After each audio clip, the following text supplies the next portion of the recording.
Good morning, everybody. Lee Brower here, and welcome to this week's edition of Meaningful Monday. The last Meaningful Monday of the year, except it's Tuesday.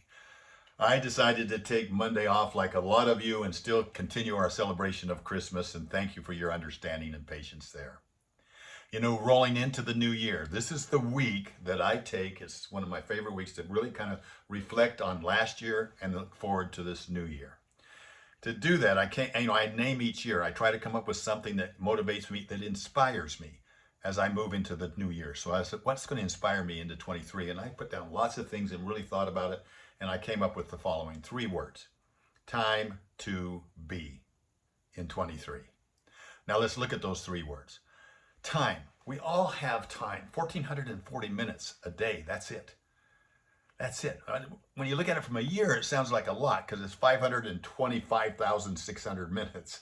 It seems like a lot, but we know how fast it goes. And I was so focused on how fast time goes. I was talking with Dr. Jim Loehr. What an amazing individual. His Human Performance Institute. Look him up. He's out with his new book. He's just very, very wise in his thinking with all of his experience. But he said, Lee, time has no quality. It's the same for everybody. 1,440 minutes. It's the same. We all have the same thing. Time, really, what you're talking about is energy. And where are you putting your energy? Where you put your energy will tell you what you're chasing. Right? So, all right. So, time, energy. 2. Looked up the definition of 2. It means expressing motion in the direction of a particular location. All right, so I'm directing towards that. Energy towards, in motion towards, and then the word to be. The word be means to attend, to exist, take place.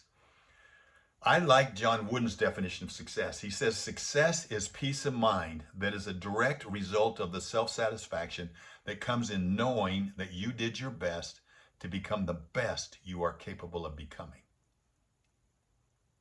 So, energy directed towards becoming or being or to be the best I can be.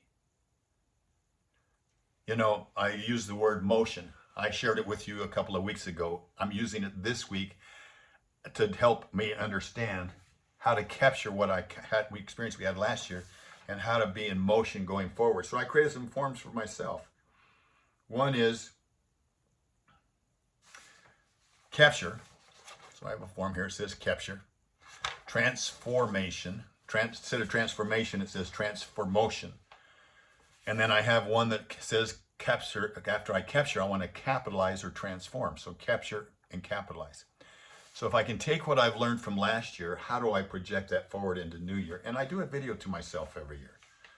So, dear Lee, if you're watching this, I don't look at it for the whole year. So I'll do one this week. I won't look at it for a whole year. I'm going to look at the one I did last year.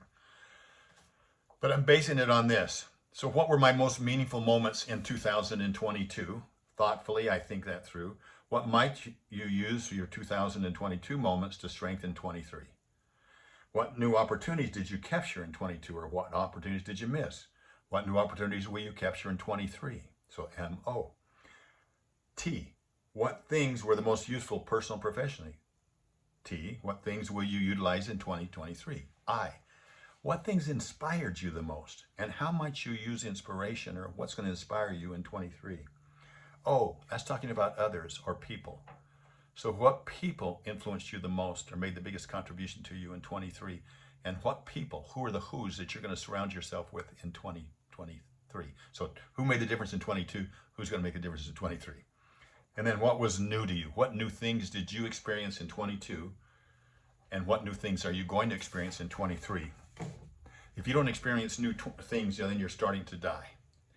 So as I really thought about this, and I thought about purpose, if I really am looking for my purpose, we all look for my purpose. If your purpose doesn't involve others, then it's not a true purpose. And I ran across a poem that kind of hit me, boom, like this, and I've been attempting to memorize it. I'm going to put it in my journal and read it every day because that kind of got me, all right? And it goes something like this. I knelt to pray when day was done and prayed, O Lord, bless everyone. Lift from each saddened heart the pain, and let the sick be well again. And then I woke another day and carelessly went on my way. The whole day long, I did not try to wipe a tear from any eye. I did not try to share the load of any brother on the road. I did not even go to see the sick man just next door to me. Yet once again, when day was done, I prayed, "Oh Lord, bless everyone." But as I prayed, into my ear there came a voice that whispered clear, "Pause now, my son, before you pray. Whom have you tried to bless today? You know, God's sweetest blessings only show by hands that serve him. Hear me low." And then I hid my face and I cried.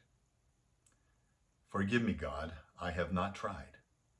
Let me live another day, and I will live the way I pray. Can I conclude with one final quote from Coach John Wooden? He says, "I'm not as good as I ought to be. I am not as good as I want to be. I am not as good as I'm going to be. But I am thankful that I am better than I used to be." Let's bring motion into our lives. For me, it's time to be. What is it for you? Have a meaningful week. We'll talk to you next year. Bye-bye.